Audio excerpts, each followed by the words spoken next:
자, 오늘 법회 시작하겠습니다. 2014년 새해 들어서 두 번째 법회입니다. 그러니까 요즘 우리가 공부하고 있는 마음의 메커니즘을 잠시 보류하고 지난주하고 이번 주에는 연말연시 동안에 작업해서 만든 두 권의 교재에 대해서 좀 소개하고 교재의 내용을 알아보는 시간을 가지고 있는데요. 오늘은 독성집이라고 하는 정확하게는 독성집 요의라고 되어 있어요. 요 교재를 만들어 왔습니다. 그래서 오늘은 이 교재를 좀 소개하는 시간을 가지도록 할 거고요. 그에 앞서서 제가 이제 가만 돌이켜 보니까 지난 9월 달에 우리 법회를 시작하면서 여러분 그 마음 특강이라는 교재를 나눠드렸었죠. 이 교재가 직접 이 교재를 가지고 순서대로 나가고 있지는 않지만 요즘 우리가 마음의 메커니즘, 마음 공부하는 곳이 이 교재의 내용을 가지고 하고 있다. 아마도 이제 다음번에 다시 나눠드릴 때는 훨씬 더 보완이 되어 있을 그런 내용을 공부하고 있고요.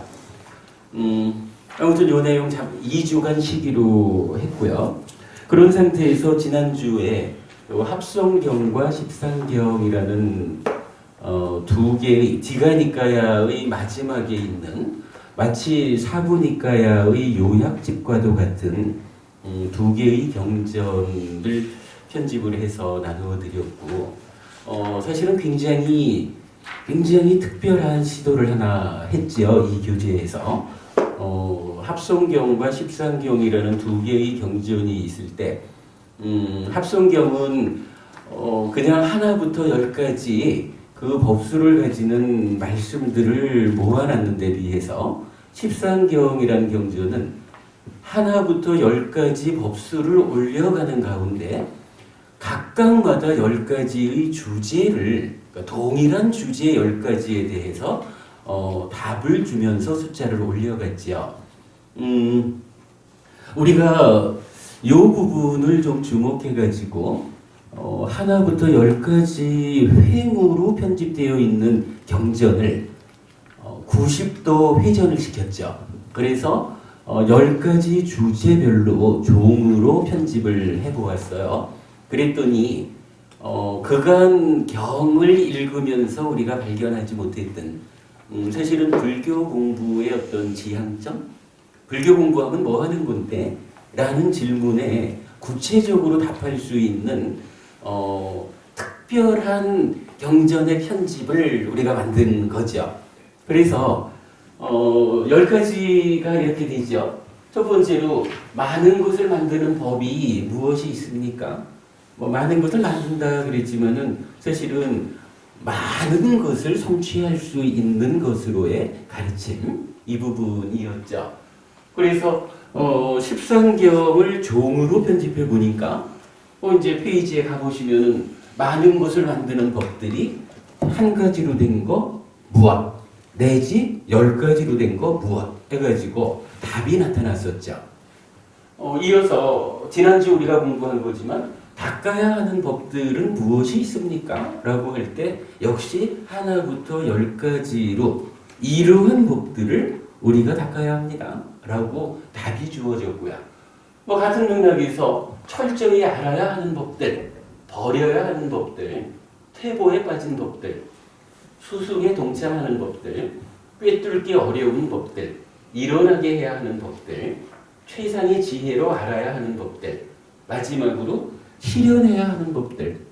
우리가 절에 다닌다고 하면서 불교 공부를 한다고는 하는데 성취해야 하는 것이 무엇입니까? 어떠한 결과를 실현하기 위해서 공부합니까?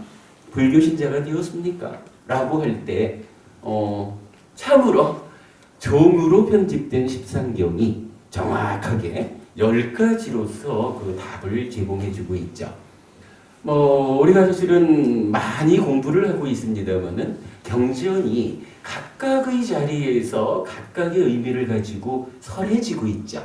그것을 이 경전이 마치 사부니까야의 요약집처럼 편집되어 있는데 그것을 방향을 좀 바꿔가지고 종으로 편집해 보니까 이제 누군가가 어이 당신 절에 다닌다는데 절에 가서 뭐 할 거요? 절에 가면 어떤 사람이 되는 거요? 뭐 이렇게 묻는다라고 할 때 이 10가지의 주제 안에서 우리가 충분히 답할 수 있는 나는 절에 다니면 부동의 심해탈이라고 하는 흔들리지 않는 마음의 해탈, 평화를 얻을 것입니다. 뭐 이렇게 답할 수가 있는 거죠. 불자로서 우리가 살아가고자 하는데 사실은 굉장히 중요한 삶의 이정표, 불자로서 공부의 이정표를 이경이 종으로 편집을 통해서 알려주고 있다라는 것을 보았죠. 사실 저는 욕심은 좀 생겼어요. 이 10가지 주제를 다 공부하고 넘어가는 거가 참 좋겠다라고 생각은 드는데 그래도 뭐 이제 우리가 이 공부 과정을 가고 있지 않으니까 지금 할 수 있는 일은 아닌 것 같아서 일단 지난주 우리가 대구, 부산, 서울에서 각각 한 가지 주제씩을 했어요. 많은 것을 만드는 법들과 닦아야 하는 법들, 철저히 알아야 하는 법들, 이렇게 3가지 주제를 하고 일단은 이제 넘어가려고 합니다.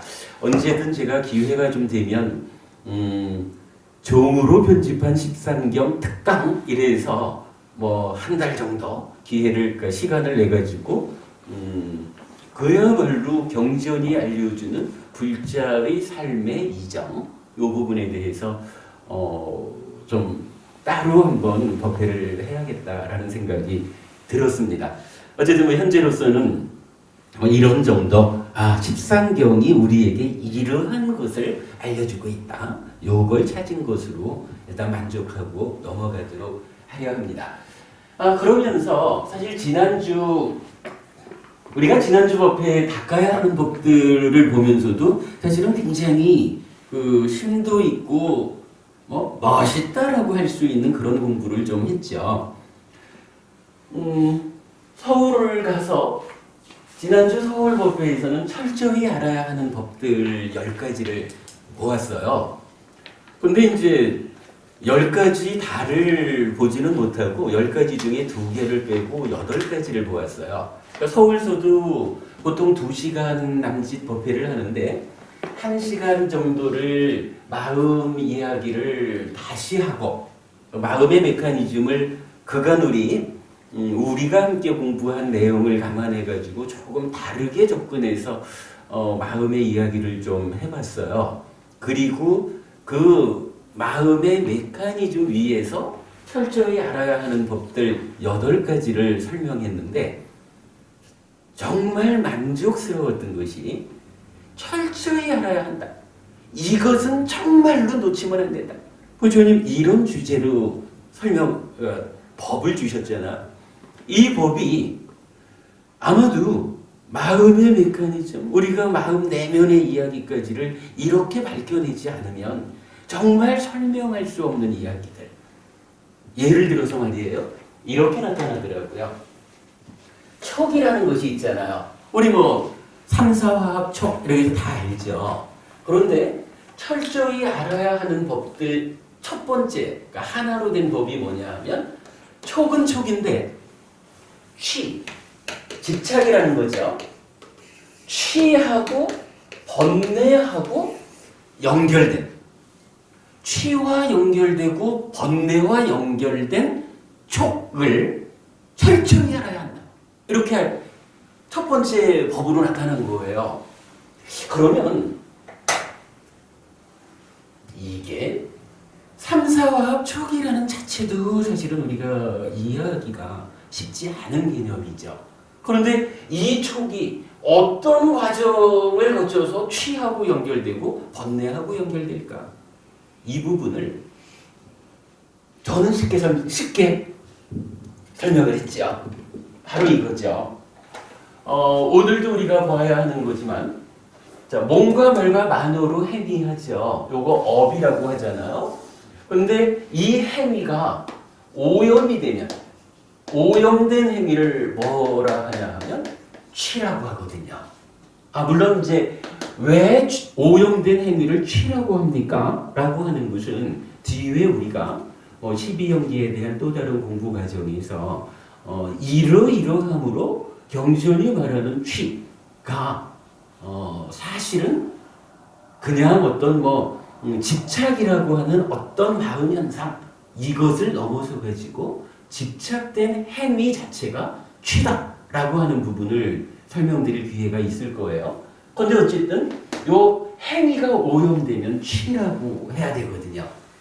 같은 맥락이에요. 우리 요 가래라고 하는 거, 갈망? 이런 식으로 이제 가래를 보통 이야기하죠. 근데 우리가 마음의 메커니즘으로 밝혀낸 바에 의하면 찢다라고 하는 요 마음이 탐에 의해서 즐기고 환영하고 묶여 있으면 요렇게 붙잡히면 가래가 되잖아요. 그래서 가래라고 하는 게 단순히 어떤 정신 현상 이게 아니라 찢다라고 하는 마음 심자를 쓰는 내 마음이 탐진치에 오염되면 그걸 가래라고 한다라는 것을 우리가 찾아낸 거지 않습니까?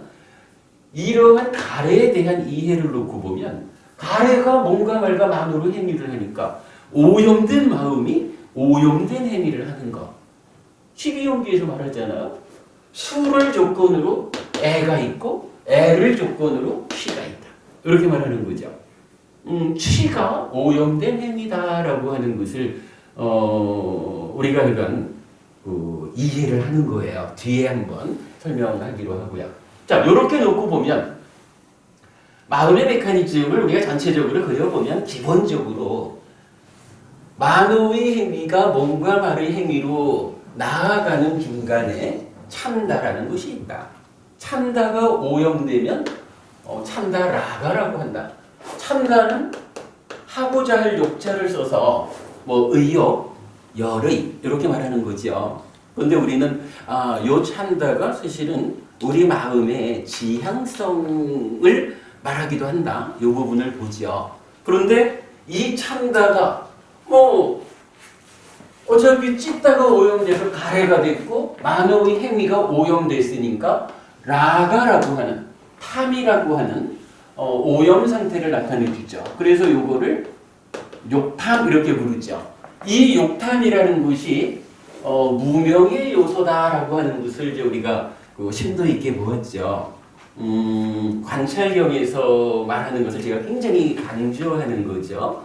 오치온인 내가 나야 라고 하는 자아의식을 일으키면 어떤 현상이 생겨요? 안근, 이근, 비근, 설근, 신근이라고 하는 5가지 감각 기능이 이제 발현하죠. 그리고 거기에 무엇가 있냐 하면 만호가 있고 단마가 있고 또 한 가지 놓치면 안 되는 거 무명의 요소가 있다. 이 부분을 우리가 놓치지 않는 거잖아요. 그런데 그림을 그려놓고 보면 이 무명의 요소가 바로 찬다라가 욕탐이다 라고 하는 것을 확인하게 되죠. 이제 이렇게 순환되는 과정을 놓고 보면 이 촉이라고 하는 것이 내입처, 외입처, 안입이설신의 색성향 기초 법 그리고 그 감각작용에서 생겨난 안식 내지 의식 요 6가지의 식에서 내입처, 외입처, 식이 만나는 것을 촉이라고 한다. 3, 4화합 촉이다. 이렇게 우리가 알잖아요. 그런데 문제는 요 네이처가 혼자 있는 게 아니다. 바로 무명의 요소와 함께한다. 이 무명의 요소라는 것은 행위 가운데 있는 찬다라 욕탐이다. 그런데 행위가 오염된 상태를 취라고 한다. 여기까지 보면 답이 나오죠. 이런 행위의 오염이 찬다라가가 무명의 요소로 감각작용해. 내입처가 외입처를 감각해서 식을 만드는 여기에 개입을 하는구나. 여기에 함께 하는구나. 요걸 아니까 이제 3, 4화합 촉이라는 것은 당연히 내입처, 외입처, 식의 모임, 식의 만남이지만 내입처와 함께하는 무명의 요소에 의해서 오염된 행위라고 하는 취와 함께하는구나. 그러니까 촉은 치와 연결되어 있습니다. 라고 하는 게 타당하죠. 아마도 마음의 메커니즘에서 우리가 뭐 작은 순환고리 이렇게 말했고 찬다가 가지는 양방향성 이 부분을 이해하지 못한다면 촉이 어떻게 치하고 연결됩니까? 이거 설명할 수가 없을 거예요. 그런데 이게 설명이 된 거예요. 그러면 이제 치와 번뇌 이렇게 말한다면 이제 번뇌 이야기는 쉽죠.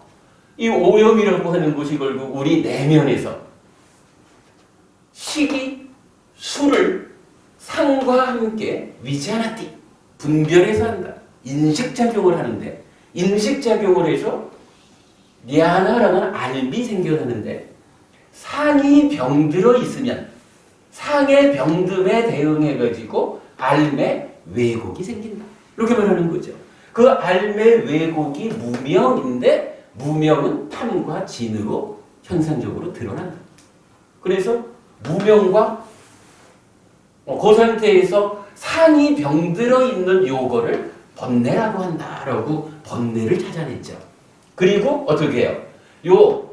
알매 왜곡으로 생겨난 무명하고 내면에서 내적으로 개입하는 상의 병듦, 즉 번뇌, 요거를 합쳐가지고 치라고 말하잖아요. 그러니까 탐진치가 완성이 되는 거죠. 물론 상이 치유되면 어떻게 되나요? 알매 왜곡이 없죠. 알매 왜곡이 없는 상태가 명, 무명에서 무자 때문에 되죠. 명 이렇게 말하고 그것은 역시 탐과 진이 없는 상태. 그러면 명과 치유된 상이 합해지면 무치 이래서 무탐무진 무치라는 말까지 설명이 되는 거죠. 이런 과정을 이제 우리가 아니까 그러면 저 촉이라고 하는 것은 찬다의 양방향성에 의해서 취하고 연결이 되어 있는데 이 취라고 하는 것은 그 근원의 상의 병듦, 즉 번뇌로부터 시작된 것이다. 이거 우리가 마음의 메커니즘을 통해서 설명하고 있는 거죠. 그러면 이제 부처님께서 철저히 알아야 하는 법들이 있다. 그 중에 한 가지로 된 법은 촉이다. 그런데 어떤 촉이냐 하면 취와 연결되고 번뇌와 연결된 촉이다.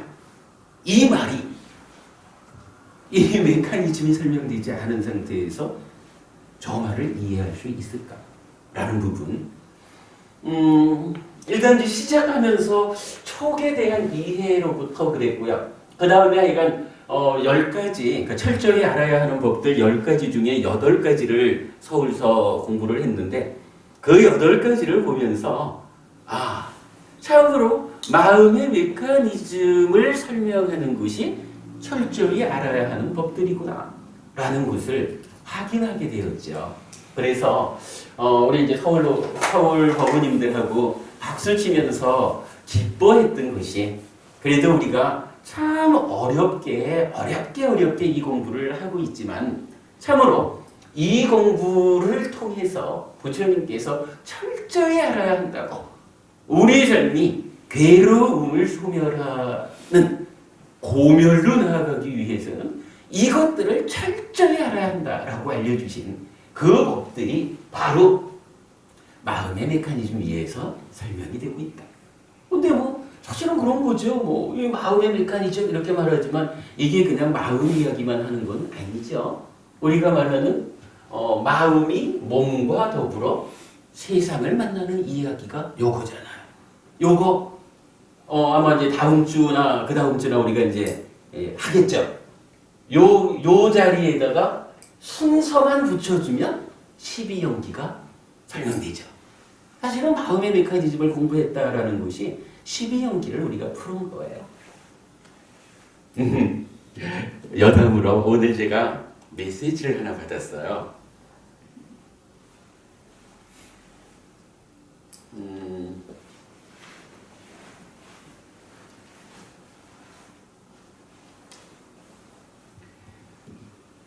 아마도 이분 성함이 제가 며칠 전에 요 교재를 우편으로 보내드린 부분인 것 같아요. 근데 어떤 말씀을 주셨냐 하면 오랫동안 불가에 곁눈질 하며 살아오면서 12연기에 대한 확연한 가르침에 놀라움에 찬탄을 금할 수가 없어서 멀리서나마 스님께 큰 절을 올립니다. 스님 감사합니다. 이렇게 이제 메시지를 주셨어요. 그래서 제가 고맙습니다. 덕분에 삶이 향상하시기 바랍니다라고 답변을 드렸는데 사실은 바로 이 얘기거든요. 제가 우리 카페에 보면은 12연기의 재해석해서 글도 적어놓고 그랬는데 결국은 마음의 메커니즘을 이렇게 풀어내니까 이제 여기에다가 무명 1번, 행 2번, 식의 머문부터 시작하는 식 3번, 명색 4번 해가지고 쭉 유깁, 촉, 수, 애, 취, 유, 생, 노사 이렇게 요 그림 위에다가 번호만 매겨주면 12연기가 쭉 해석되는 거죠. 이 공부가 그런 의미를 가지지요. 아무튼 이제 서울법배에서 이 철저히 알아야 하는 법들 8가지를 공부하면서 어렵게 공부하는 이 노력이 이러한 성과를 주고 있구나라는 것을 확인하면서 굉장히 기뻤어요. 일단 법회 내용이 계속 동영상으로 올라가고 있으니까 참고하셔서 부모님들 함께 공부하시면 좋겠고요. 하여간 요 13경 이야기는 언제든 제가 기회를 잡아서 13경 특강을 통해서 요 10가지 주제 전체를 설명하는 시간을 갖도록 하겠습니다. 자, 그 다음에 이제 오늘 하루 드린 교재로 돌아오겠습니다. 독성경 요의 이렇게 했어요. 요것도 또 좀 제가 한 가지 양해를 구하자면 독성경이라고 자꾸 하네. 독성집이죠.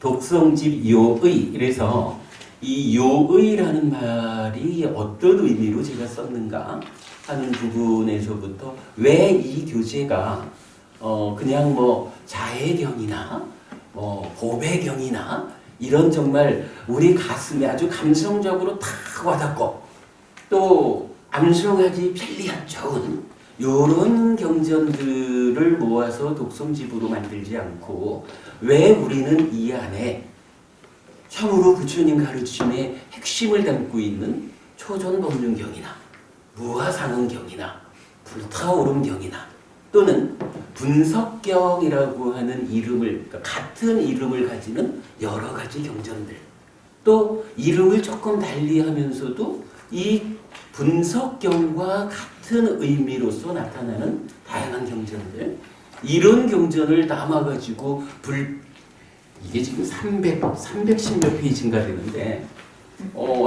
분량을 두껍게 해가지고 어려운 책을 만들었을까 하는 부분에 대해서 어저께 대구법회에서 대략 1시간 수업을 했어요. 그러니까 여러분들 이미 이제 동영상 올라가 있거든요. 나중에 그거 좀 참고하셔가지고 그 내용 보시기로 하고, 이 책 역시 요번 주 한 주만 소개하고 넘어갈 거기 때문에 우리가 어제 대구법회에서 공부한 내용을 다시 반복하지 않으려고 그럽니다. 그러니까 그렇게 좀 참고해 주시고요.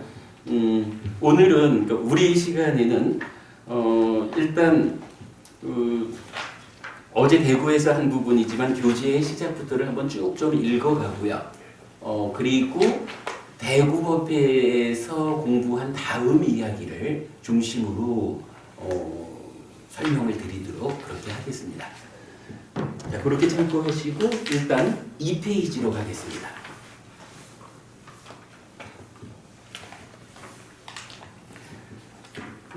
서문 삼아 적어봤어요. 재작년 봄 강화도에 계신 어른 한 분을 찾아뵈었습니다. 출가 전 저의 삶에 크게 관계하신 스님입니다. 대학 시절 스님 계신 절에서 6개월간 얹혀 살기도 했고 저의 결혼식에 주례도 맡아주셨던 어른입니다. 대학 시절 사는 꼴이 영감 같아서 출가할 줄 알았다고 하시며 반갑게 맞아주시더니 긴 시간 나눈 법담의 끝에는 오랜만에 공부 좀 하고 나타났구나 라며 칭찬도 해주셨습니다. 긴 시간의 대화, 법담이었는지라 견해소 깊은 곳에 쌓여있는 경향의 차이도 드러나게 되었는데 스님은 이렇게 말씀하셨습니다. 그래서 요의경이 있는 것이야. 요의경, 사전적으로는 불교, 불법의 도리를 명백하고 완전하게 말한 경전으로 정의되는 말입니다. 다양하게 설해지고 전승되는 경전들 가운데 공부의 기준으로 삼아야 하는 경전이라는 의미로 이해할 수 있을 것입니다. 물론 환경 등의 조건 때문에 공부의 방향을 달리한 탓에 스님과 저의 요의경이 다르다는 것은 현실입니다. 그러나 그 때문에 스님은 그래서 요의경이 있는 것이야 라는 말씀으로 제 공부의 부족을 지적하셨고 저는 저대로 요의경의 가르침에 충실해야 하는 제자로서의 자세를 강조하게 되는 것이라고 할 것입니다. 여기에서 한 가지 요의경이 서로 달랐다라는 의미가 뭐냐 하면 우리 스님께서는 굉장히 공부 깊은 분이시거든요. 스님께서는 기실론에 아주 이해가 깊으셔요. 그러니까 스님께서는 기실론이 경은 아니겠지만 거의 경전 같은 역할을 하죠. 기실론을 요의경 삼아 금강경을 중심으로 이렇게 이제 저하고 대화를 하셨고 저는 니까야를 공부하는 사람으로서 당연히 중심이라고 하자면 초전법륜경, 무화상경 이러한 경전들을 저는 표현하자면 요의경으로 삼아서 말씀을 나눈 거죠. 그러니까 대화의 시작 부분에서는 오랜만에 공부 좀 하고 왔는데 하면서 칭찬을 받을 만큼 이 대화가 되었는 거예요. 근데 긴 시간 말씀을 나누다 보니까 대화의 마지막 쯤에 가가지고는 일치하지 않는 부분이 하나가 생긴 거죠. 있는 것이요. 이렇게 말씀하실 때 저는 스님 그거 없다는 게 부처님 말씀이지요. 요 차이. 요 부분에서 이제 스님은 저보고 그래서 요의경이 있는 것이요. 따지자면 자네가 요의경을 공부하지 않아서 그런 거야. 이런 말씀이셨고 저는 요의경이라고 하면 누가 어떻게 설한 것이 요의경이 되어야 합니까? 우리가 이전에도 한번 본 거지만 어떤 가르침이 공부의 기준이 되어야 합니까? 이 얘기죠. 그러니까 스님과 제가 충분히 깊은 말씀을 나누고 요의경을 알아야 한다, 공부해야 한다라는 데 대해서도 공감을 하는 거지만 그러나 제가 그렇게 표현한 거죠. 환경 등의 조건 때문에 공부의 방향을 달리한 거죠. 그러다 보니까 문제는 요의경이 서로 달랐던 거죠. 이제 그런 부분, 그 얘기를 이제 여기서 이렇게 표현을 해본 거예요. 자, 그 다음에 계속 갈게요. 한편 삶은 마음이 몸과 더불어 세상을 만나는 이야기입니다. 이 이야기를 잘 풀어내면 행복할 것이고 잘못 풀어내면 괴로울 것입니다. 그런데 최근의 현상을 보면 과학 또는 서양 철학 등 학문들의 성취가 매우 높다는 것을 알 수 있습니다. 삶 또는 마음에 대해 심도 있고 설득력 있게 설명하는 것입니다. 삶의 문제의 해석에 있어 웬만해선 불교적 견해로서 반박하기 어려운 불교와는 다른 견해를 제시하고 있는 것입니다. 에고, 경쟁자의 실력이 감당하기 어려울 만큼 향상되었다면 더 늦기 전에 우리도 비장의 무기를 꺼내야 합니다. 비장의 무기를 꺼내고 나를 벼루어 최선의 대응을 해야 합니다. 안 그러면 불교 무용론이 나타날지도 모를 일이기 때문입니다. 불교 무용론 이런 사실은 안 좋은 표현을 적어봤는데 이게 이런 말이 될 수 있어요. 불교가 우리가 첫 주 공부한 거지만 표면적으로 자력 종교를 표방하지만 내면적으로는 또 또 탈역 종교적인 모습을 가지고 있죠. 탈역 종교적인 면에서는 아무래도 기도를 표면에 내세우는 종교들보다 불교가 강하기가 어려울 거예요. 그리고 꼭 불교가 있어야 되는 이유가 그 탈역 종교적인 측면이라고 하면 사실은 불교가 없어도 탈역 종교를 누구나 가지고 하잖아요. 그런 면이 하나 있고. 근데 그래도 불교를 대표하는 특성이라면 자력 종교 이렇게 될 거거든요. 자력 종교라고 하는 게 뭔가요? 내 삶의 이야기를 바르게 이해해서 이러한 삶의 현실에서 발생하는 문제점, 괴로움, 이거를 내 스스로 그 괴로움이 발생하는 과정을 알아서 그 과정을 제어함으로써 스스로 제어함으로써 괴로움을 소멸하자. 이게 자력 종교죠, 뭐. 그런데 그런 일을 하자라고 하는 가운데 이제 막상 종교의 영역 밖에 있다라고 하지만 학문, 과학 이런 쪽에서 삶의 이야기를 풀어내는 그 성취도가 높아졌거든요. 요즘 실제로 뭐 무슨 세미나, 뭐 학술 연찬회 이런 데 가서 말씀을 들어보면 웬만해서는 불교적인 입장을 내세워가지고 삶이라는 것은 그런 것이 아닙니다. 삶이란 이러한 것입니다. 부처님은 우리 삶을 이렇게 설명해 주셨습니다. 그렇기 때문에 이러한 삶의 현실에서 우리는 이런 방법으로 문제를 해결해야 합니다. 이렇게 좀 더 강력하게 효과적으로 대응하는 일이 쉽지 않아졌다는 거예요. 만만치 않아졌다는 거라. 그러면 만약에 말이죠. 불교가 어떠한 그 학문적인 접근, 그 경쟁 관계에서 그러니까 학문적으로 접근하는 경쟁자들에 대해서 이 삶의 이야기를 해석하는 데에 뒤떨어진다면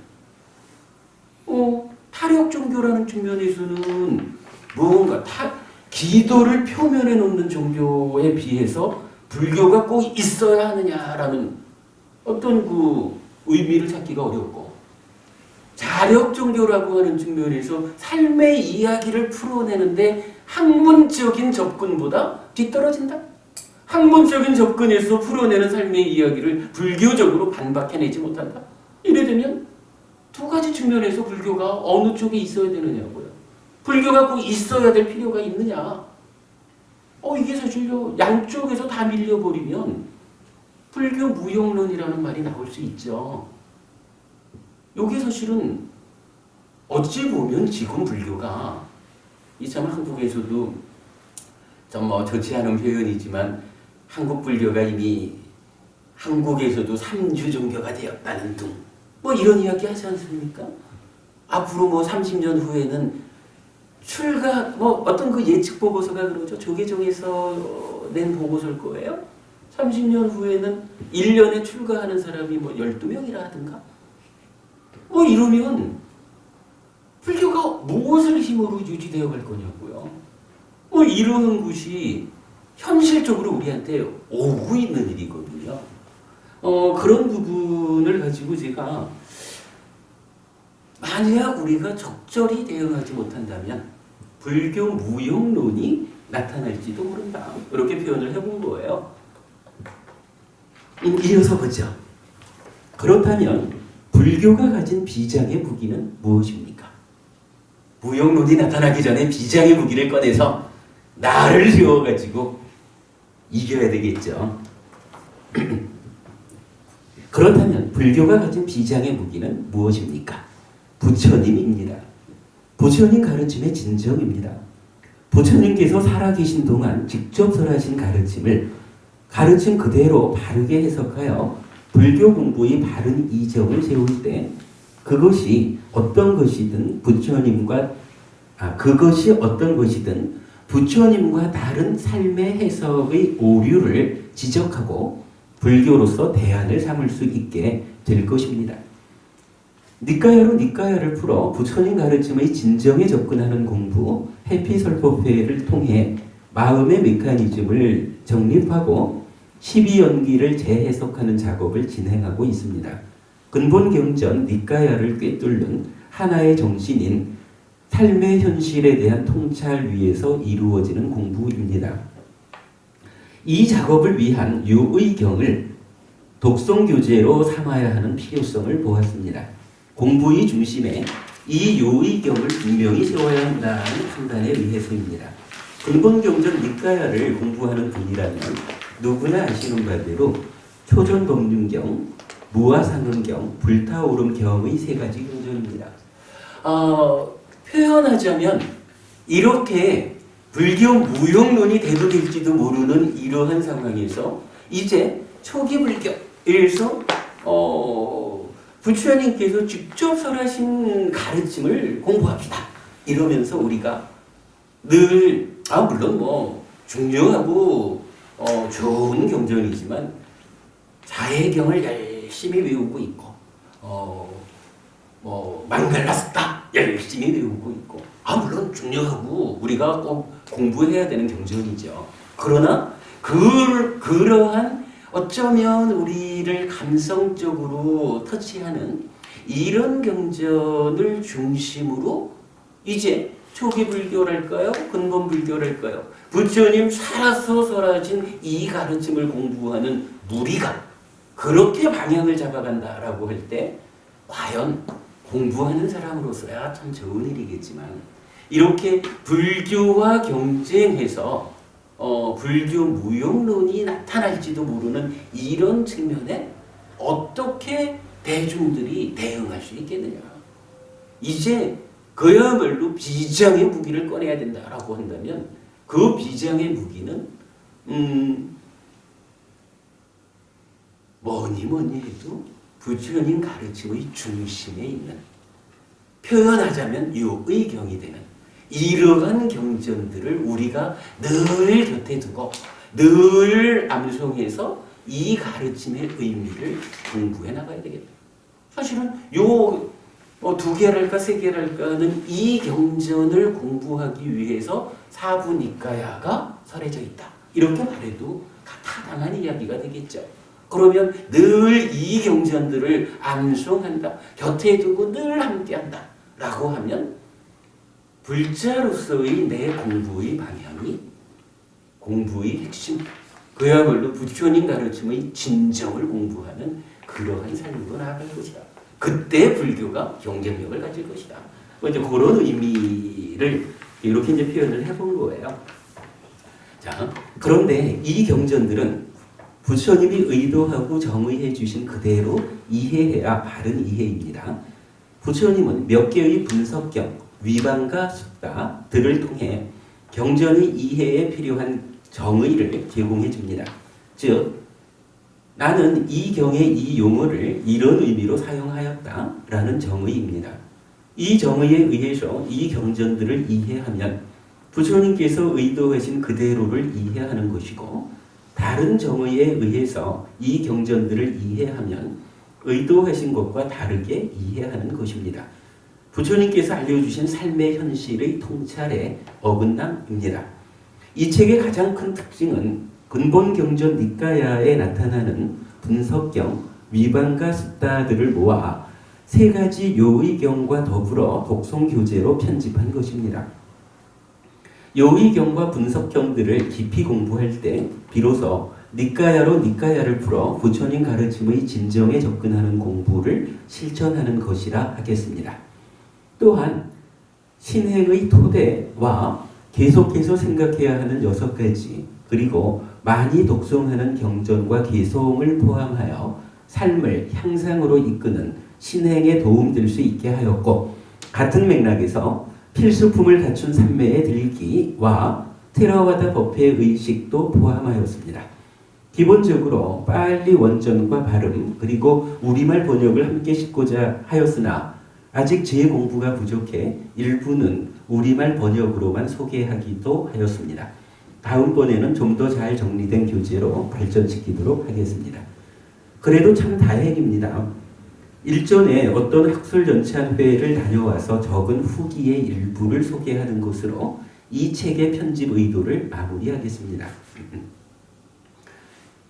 자아의식이 사라지지 않을 때 5가지 감각 기능이 생겨나고 거기에 만호와 담마와 무명의 요소, 즉 욕탐, 찬다, 라가가 있다는 관찰경의 말씀으로부터 비열이 자의를 통해 왜곡되게 생겨난 식이 촉에 의한 수를 병든 상, 즉 번뇌와 함께 분별해야 하는 내면의 이야기, 결과 암 더하기 탐진치에서 고를 만드는 를 분명하게 설명해 내지 못한다면 불교가 다른 학문, 철학들에 비해 경쟁력을 잃을 수도 있겠다는 생각 가운데 우리 법회에서 니까야 공부를 통해 마음의 메커니즘을 설명해내고 12연기를 재해석하게 된 것이 참으로 다행이라는 생각이 든 것입니다.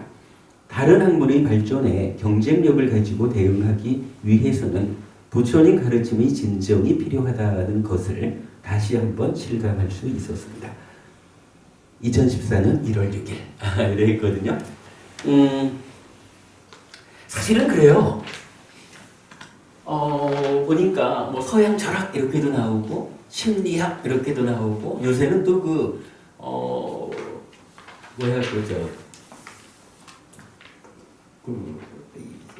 이 발전하는 거 뭐라 그러죠? 그 다윈의 진화, 진화 심리학이라는 분야도 있더라고요.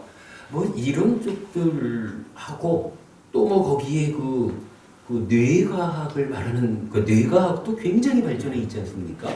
심지어 뇌과학을 하는 분들은 작년에는 보니까 그런 표현을 하더라고요. 마음이 뇌에서 생기는 것은 분명한데 그 생겨나는 메커니즘을 아직 구명하지 못하고 있습니다. 이런 식으로도 얘기를 해요. 근데 그런 부분에 반발하는 사람이 아무도 없는 거라. 저는 청중석에 있었으니 참 뭐 자격이 없었지만 사실은 그런 부분에 대해서 뇌에서 마음이 생겨납니다 라고 하는 이런 부분에 불교가 대응해가지고 그거 사실 아닙니다. 생겨난다는 것하고 이 마음이 전개되는 거, 몸과 마음이 서로 조건되는 관계 때문에 마음의 움직임이 뇌라고 하는 몸에 흔적을 남긴다고 할 거나 뭐 이러이러한 부분을 효과적으로 부처님의 설명에 의해 가지고 그 부분을 반박해 내지 못하면 사실은 불교가 성립할 수가 없는 거예요. 마음이 뇌에서 생겨난다 이러면 이거 간단한 얘기잖아요. 뇌의 작용으로 생겨난 마음이 살아있는 동안에는 지가 주인인 채 몸을 부리며 살아가지만 몸 죽으면 토대가 소멸하니까 마음이 그냥 사라질 수밖에 없잖아요. 이거 한마디로 단멸론이거든요. 윤회 없음 이렇게 주장하는 거거든요. 그 주장에 대해서 불교가 교리적으로 대응해내지 못한다 그러면 이 윤회하는 삶을 끝내기 위해서 수행을 통해서 그 자리를 실현한 부처님 가르침이라는 것은 있을 수가 없는 거예요. 그런 부분도 사실은 굉장히 심각한 그 불교의 입장으로 보면 도전이 될 수 있는 거거든요. 이런 부분을 어떻게 방어할 것이냐. 답은 한 가지밖에 없어요. 이제 더 이상 우리가 열심히 기도합시다. 이래가지고 부처님의 가피력을 얻어가지고 삶을 행복하게 만듭시다. 이거 가지고 대응할 수 없는 거고요. 그동안 다양하게 설해져 있는 여러 가지 공부에 의지해가지고 대응을 해봐야 이게 경쟁력을 못 갖춰요. 오직 한 가지 경쟁력을 가진 것은 부처님이 직접 어떻게 가르쳐 주셨느냐. 부처님은 우리 삶의 현실을 어떻게 보아서 설명했느냐. 그 깨달음에 의해서 만약 깨달음의 높은 지혜로서 보아가지고 본대로 알려주신 그 내용을 우리가 배워 해석해내지 않으면 대응이 안 되는 거예요. 여기서 제가 이제 참 다행이다라고 하면서 이제 이런 이야기를 좀 했는데 사실은 내용 그거죠. 뭐 여기서 말하는 거가 어떻게 했나요? 자아의식이 사라지지 않을 때, 요 얘기였죠? 하스님, 자아의식이 사라지지 않을 때 5가지 감각 기능이 출현하고 거기에 만호가 있고 담마가 있고 무명의 요소가 있다. 그래서 식이라는 것이 왜곡되게 생겨난다. 그러한 3, 4화합 촉에 의해서 생겨난 수를 상의 개입하에 식 자체가 단순히 생겨난 아르마리 이렇게 보지 말자 그랬죠. 마음이 활동성을 갖는다. 이 식이 위자나티 수를 상의 영향하에 상과 더불어 분별해 아는 활동성의 결과로 알미 생겨나는데 상이 병들어서 번뇌가 되면 거기에 탐진 시가 왜곡의 상태로 생겨난다. 그래서 이 탐진치에 의해서 즐기고 환영하고 묶여 있으면 찢다는 가래로 변해서 오염된 행위를 하고 괴로움을 만든다. 요 괴로움이 만들어지는 요 과정을 설명해내지 못하면 우리가 다른 주장들에 대해서 경쟁력을 갖지 못할 것이다. 요걸 우리가 찾아냈다.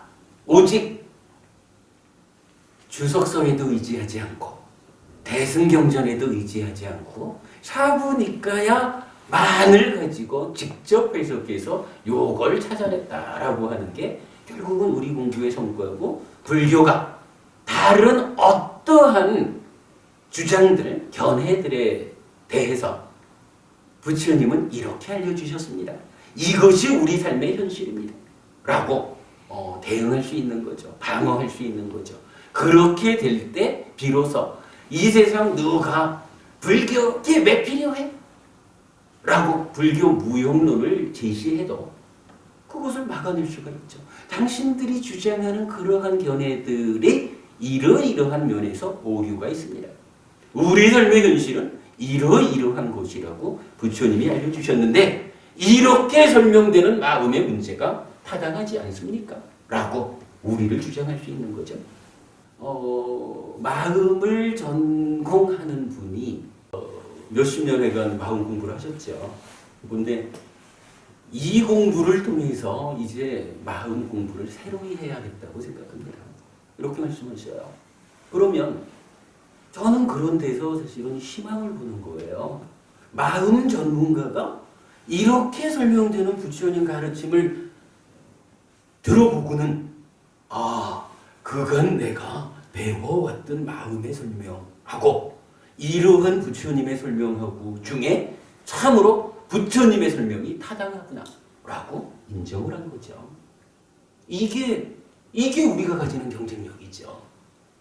만약에 마음을 공부하는 사람들이 부처님 가르침을 딱 들어보고도 에이 저 그냥 소설이네 이렇게 받아들인다면 우리가 경쟁력을 갖지 못하는 거죠. 저는 사실 마음을 전공하는 분이 그동안의 공부에 비해서 참으로 부처님의 설명이 우리들 마음 이야기의 사실인 것 같다라고 인정하고 이 공부에 집중하시는 것을 보면서 참으로 불교가 앞으로 나아가야 할 길이 있구나. 우리가 가지는 경쟁력이 있구나. 오늘 제가 쓴 표현에 의하면 이게 바로 불교가 가지고 있는 비장의 무기인 거죠. 그죠? 사실 이제 이 교재가 좀 두꺼워지고 어려워진 이유는 그런 비장의 무기를 갖추어야 하는데 쉽고 재밌는 이렇게만 나아갈 수는 없다라는 점 때문에 그렇게 좀 포함하고 있죠. 한번 읽고 끝내려고 한 게 또 서론이 길었네. 자, 다음 페이지로 넘어가 보겠습니다. 차례 부분인데요. 그래도 이 교재가 그냥 깊이 공부하기 위한 교재로만 또 만들어지면 안 될 것 같아서 몇 가지 부분을 앞뒤로 더 채웠어요. 그래서 첫 번째로는 신해의 토대라고 해서 그건 우리가 공부해서 많이 아는 내용입니다만은 정말 어떤 그 불자로서의 신행, 그러니까 신앙 생활에 있어서 꼭 알아야 하는 이야기가 아닐까 하는 그 올바른 신행을 위한 중심이 되는 이야기, 그거를 좀 추려봤거든요. 우선은 부처님은 누굴까라고 하는 이야기를 좀 제가 이해하는 부처님에 대한 기준, 그 얘기를 이게 9가지인가 되더라고요. 좀 뽑아봤어요. 어저께 대구에서 요 부처님 이야기까지를 좀 설명을 했습니다. 오늘 제가 그 아침에 수업 보고를 작성하다 보니까 이 9가지 중에 이제 그 3가지는 하나의 묶임이 되고, 그래서 수업 보고를 정리하는데 7가지로 쭉 정리가 되면서 그래도 지난 동안에 그 7가지의 주제 각각에 대해 가지고 설법된 내용들이 있더라고요. 동영상이 이제 각각 있는 거예요. 그래서 요 각각을 참고하십시오 하고 이전에 공부한 동영상들 다 연결을 해드렸어요.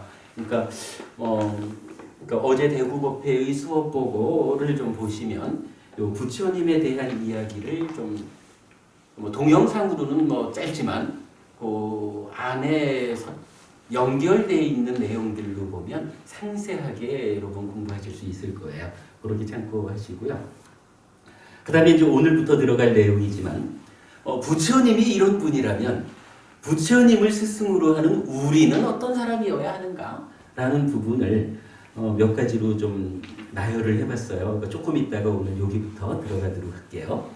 그 다음에 부처님과 우리에 이어서 그러면 이 가르침은 대표적으로 우리 가르침을 어떤 가르침이라고 보아야 할까? 라고 하는 부분을 10몇 가지로 이렇게 좀 뽑아봤어요. 오늘 내가 할 수 있는 데까지를 좀 해보도록 하겠습니다. 자, 그렇게 해서 그 신행의 토대를 잡아봤고요. 이제 넘어가서 두 번째 주제는 이제 계속해서 생각해야 하는 6가지 나오죠. 요건 뭐 우리가 법회를 통해서도 계속해서 생각해야 하는 요 6가지가 우리 마음이 머물러야 하는 자리, 요 자체가 수행, 이러면서 이제 충분히 공부한 내용이죠.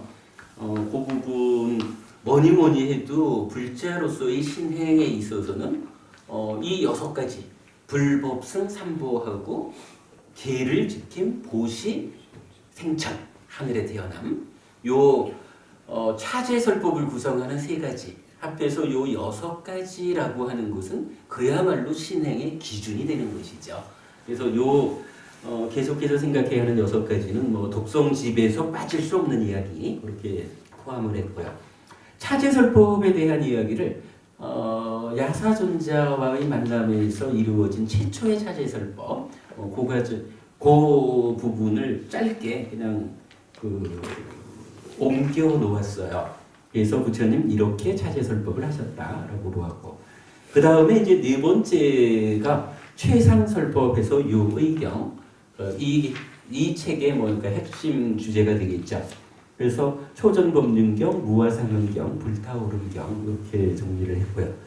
그 다음에 분석경들 이래서 이 3가지 요의경을 중심으로 한 그 사부 니까야를 올바르게 공부하기 위해서는 부처님께서 이러한 용어는 이러한 의미로 내가 사용했다라고 하는 그 용어의 정의라는 개념으로 우리가 이해할 수 있어요. 요 위반과 숙다 분석경을 니까야에서 찾을 수 있는 만큼은 다 찾은 거예요. 그래서 이제 그 보면은 2번 분석경들 해가지고 6가지가 나와 있고요. 다음 장에 보면은 그 분석과 관련한 이야기들이 다양하게 모아져 있어요. 그리고는 이제 사실은 그 분석경들 앞에 제가 오온의 분석이라고 하는 것을 1번으로 포함시켰거든요. 이 오온의 분석은 경전이 위반과 습다, 분석경이라는 이름으로는 나타나질 않아요. 그런데 두 가지 경전이 그러니까 뭐 취착의 양상경이라는 경전에서 무엇이 오온이냐라고 해서 오온을 설명을 해줘요. 정의해주고 있어요. 그런가 하면 삼켜버린 경이라는 경전에서는 그러니까 왜 오온이냐, 왜 물질이냐, 왜 느낌이냐, 왜 상이냐, 왜 행위냐, 왜 식이냐라고 해서 그 작용의 측면에서 또한 오온을 정의를 해주는데 뭐 사실은 이제 이 독성집의 그 명분으로 따지자면은 이 오온에 대한 이야기는 분석경이라는 이름이 없기 때문에 이 자리에 들어갈 이유는 없어요. 그런데 제가 생각할 때 아무리 해도 오온에 대한 이 이야기는 뺄 수가 없겠더라고요. 뭐니 해도 이런 거죠. 기본적으로 오치온이 자기 전체 이렇게 말하는 나잖아요. 색수상행식 오온에 집착했다라고 하는 그 집착된 것으로의 오치온이 가슴이 나야라고 하는 자아의식을 일으키죠. 자아의식을 일으켜가지고는 스스로 내가 되어가지고 내가 행위하고 내가 행위의 결과로 생겨나는 괴로움을 겪는 거죠. 그러면 공부를 하자라고 하면서 나라고 하는 이 오치온 내가 무언지 내가 누군지를 모르고는 사실은 공부가 시작될 수 없는 거죠. 그래서 분석과 관련해서는 우선적으로 이 오온에 대한 이야기를 설명해야 한다. 그런 필요성 때문에 이제 이거를 우선 실었어요. 뭐 이제 재밌는 표현은 그렇게도 있죠. 그 대승경전 중에 가장 많이 독송되는 반야심경. 반야심경에서 조견 오온 개공 도일체고액 이렇게 나오죠. 오온이 모두 공하다라고 조견 비추어 보면 도일체고액 모든 괴로움을 건너리라. 모든 괴로움에서 벗어나리라. 이렇게 말하거든요. 그러니까 오온이 공하다라는 것을 보아야 되죠. 법원님 오온이 뭐죠? 색수상행식. 그렇죠. 그러니까 색수상행식이 공하다라는 공하다라는 의미도 사실은 뭐 니까야하고 대승경전에서의 사용이 좀 차이가 있기는 하지만 우리가 이해하는 상태에서 색수상행식이 공하다라고 보면 이제 모든 괴로움에서 벗어날 수 있는 거죠. 그런데 어머님 사실 그런가요? 색수상행식이 공하다 이렇게 보면 괴로움에서 벗어날까요? 조건 따라 원인 따라 일어나는 걸로 이해를 해야 되는 겁니다. 제 말씀은 그거보다는 저기 색수상행식이 공합니다. 공하면 공한 겁니다. 요렇게 알아서는 안 될 거란 얘기예요. 구체적으로 다시 한번 여쭤보죠. 색수상행식이 공하면 되잖아요. 색이 뭐예요? 물질이죠. 당연히 뭐 색이 물질이죠. 그 물질이라는 어떤 것을 물질이라고 해요? 아니면 수, 느낌이죠. 느낌은 또 어떤 것을 느낌이라고 해요? 좋다, 싫다, 그런 거죠. 그 부분을 좀 더 우리 자세하게 알 수 있으면 좋겠고 이제 상이라는 것도 있죠. 상이라는 거 뭐라고 번역해야 될지 우리가 잘 모르죠. 인지자가 그거 우리 법회에서 늘 하는 말씀이 그 인지작용이라고 하는 것은 사실은 식이 분별해서 아는 요 미자납디라고 하는 거. 분별해서 안다. 대상이 무엇인지 안다. 대상에 대한 경험을 분별해서 안다. 요게 인지작용이겠죠. 보통 인식이라고 말하고 지각이라고 말하는 그거. 근데 이게 사실은 큰 오류라. 지금 법원님도 그렇게 알고 계신 거예요. 상이 그거라. 판단하기 이전에 그냥 아는 거. 조금 달라요. 이게 뭐냐 하면 지금 법원님이 알고 계시는 그 인지 그 부분을 경은 왜 식이라고 합니까? 라고 질문을 해요. 왜 식이라고 합니까? 위자나띠 분별해서 안다 분별해서 안다라고 해서 식이라고 합니다. 라고 식이 분별해서 아는, 달리 말하면 인식하는, 지각하는 작용을 한다. 활동성을 가지는 것이다. 어떻게? 무엇을? 수를 분별해서 아는 활동성을 가지는 것이 식이다. 식의 활동성이 그거다. 그때 상이라고 하는 것과 함께한다. 상이라고 하는 것이 개입한다. 그래서 상이라는 것은 우리 내면의 경향성으로서 개입하는 것이다. 경전은 그렇게 이야기를 해준다고요. 그런데 우리가 보통 알고 있기로는 요 상이라는 것이 요 자리에서 인지하는, 인식작용을 하는 것으로 생각을 하거든. 그걸 뭐 이름을 붙인다 하든 개념화한다 하든 어떻게 표현을 하든지 간에 상을 요 자리에 갖다 놓고 오는 거예요. 그런데 부처님은 우리 내면의 이야기를 어떻게 설명하냐 하면 그 작용을 하는 것, 그러한 활동성은 식의 몫이라, 마음의 몫이라, 마음이 그걸 하는 거야. 그런데 상이라고 하는 것은 마음이 그 인식작용을 하는데 개입해가지고 영향을 끼치는 내 내면에 쌓여있는 어떤 경향성, 이렇게 말해주고 있거든요. 이거는 천지차이죠. 김부부님 우리 이거 많이 하는 얘기지만 요 상이라는 것을 위자나띠 이렇게 이해를 하면 어떻게 돼요? 요 생겨난 식이라고 하는 거 분명히 아르마리 이러면서 대상을 아는 거 이러는데 대상을 분별해서 아는 일을 상이라고 하니까 생겨난 식은 김보부님이라고 모르는 거죠. 그냥 앞에 뭐가 있다 요렇게 그냥 무언가 있음이라고 알아차리는 요렇게 설명하거든요. 근데 경전은 그렇게 말을 안 해요. 경전은 내입처가 외입처를 감각했다라는 요 자리에 위자나띠를 똑같은 위자나띠를 쓰잖아요.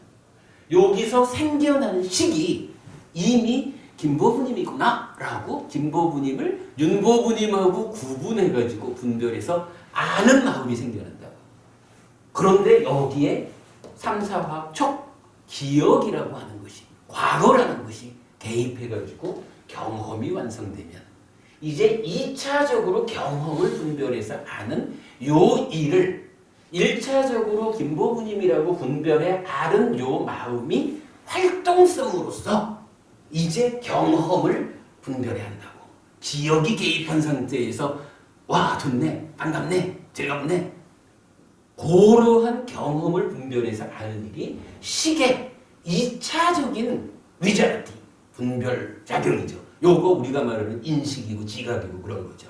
그런데 거기에 나의 내면에서 내가 노란 안경을 쓰고 있으면 김보부님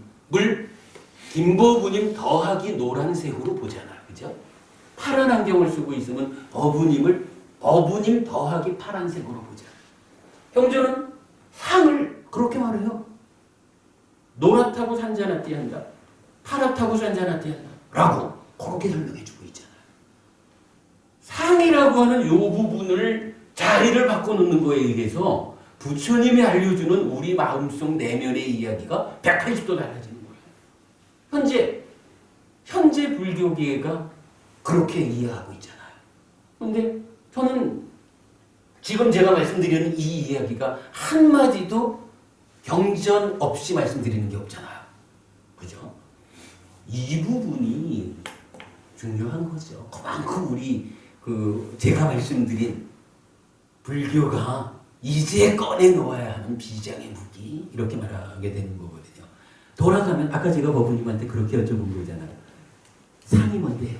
그러니까 색수상 행식 오늘 공한 줄 알면 되는데 그것만 갖고는 안 된다라고 제가 말씀드린 게 뭐 색수 이러면은 이제 뭐 대충 우리가 아는 거지만 상 이러니까 법부님도 상을 어떻게 알고 계시느냐 하면 상이 여기가 아니라 여기 있는 곳으로 이해하고 계신 거예요.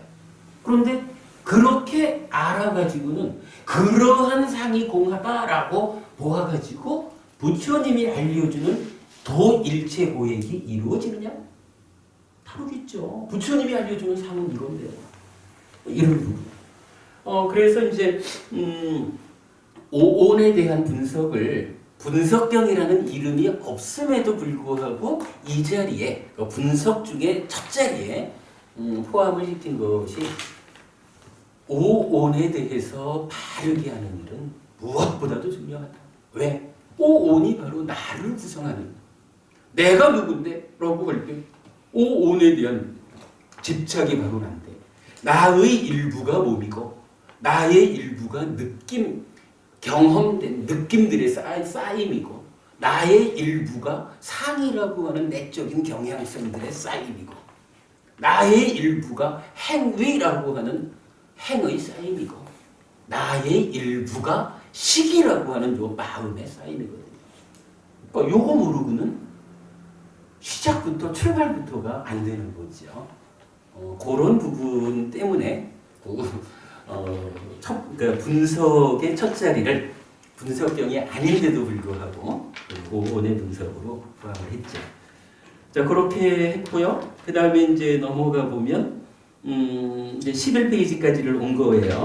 그 분석에 대한 이야기를 쭉 와가지고 11페이지 위에 보시면 5에서 필수품을 갖춘 산매에 들기 이랬어요. 요 분석경들이 결국 따지고 보면 뭐 분석경 중에는 이제 그 5근 5가지 기능 이래가지고 수행에 대한 설명도 정의도 나타났죠. 결국 이 모든 것이 수행을 통해서 괴로움을 소멸하는 그 길을 위해서 분석되어 있는 거죠. 그래서 수행에 대한 이야기를 우리 법회에서 정리한 삼매는 삼매인데 어떤 삼매입니까? 초선, 제2선, 제3선, 제4선이라고 하는 필수품을 갖춘 삼매라고 경전이 말하는 그 바른 삼매에 들기 위해서는 어떻게 해야 될까요? 하는 부분을 이제 제가 글도 하나 적어가지고 분석경의 영역에 마무리로 포함을 시켰죠. 자, 그리고 나면 이제 6번째 주제로는 이제 제가 계속 자해경 이 얘기를 하면서 뭔가 그 감성적으로 건드려지는 이렇게 표현을 했지만 제가 이 요의경과 분석경을 독송해야 되는 부분을 강조하느라고 그렇게 표현을 한 거지. 사실은 이 자해경, 길상경, 보배경하고 밑에 나와 있는 몇 가지 독송 개송들이 굉장히 중요하고 우리 신행에 있어서 아주 도움되는 경전들이죠. 그러니까 이 부분을 빼고 갈 수는 없다 싶어가지고 그러니까 뒷부분에다가 또 함께 포함을 시켰어요. 그러니까 따지자면 기존에 나와 있던 그 여러 가지 독성집에 포함된 내용하고 이제 새로이 요의경 분석경을 포함한 포괄적인 의미의 독성집이 만들어졌다 이렇게 말할 수 있겠어요. 그리고 이제 마지막에 가서는 테라와다 법회 의식을 넣었어요. 우리가 보통 이제 절에 가면은 3기부터 시작해서 찬불가하고 반야진경하고 이렇게 이제 법회 순서가 있죠. 그런데 테라와다 교단에서는 법회 의식이 좀 달라요. 그래서 그래도 이 공부를 하는 분들이라면 테라와다에서 어떻게 법회를 하는지 아셔야 될 것 같아서 그 부분까지를 포함했어요. 이게 의도하고 다르게 또 첫 시간에 진도를 많이 못 나갔네요. 자, 여기까지 일단 제가 요 십상경에 대한 이야기를 좀 되짚어봤고요. 그리고 독성집을 서문과 차례까지를 말씀 나눴습니다. 여기까지 하고 한 10분 쉬었다가 다음 시간 공부하도록 하겠습니다. 조금 쉬겠습니다.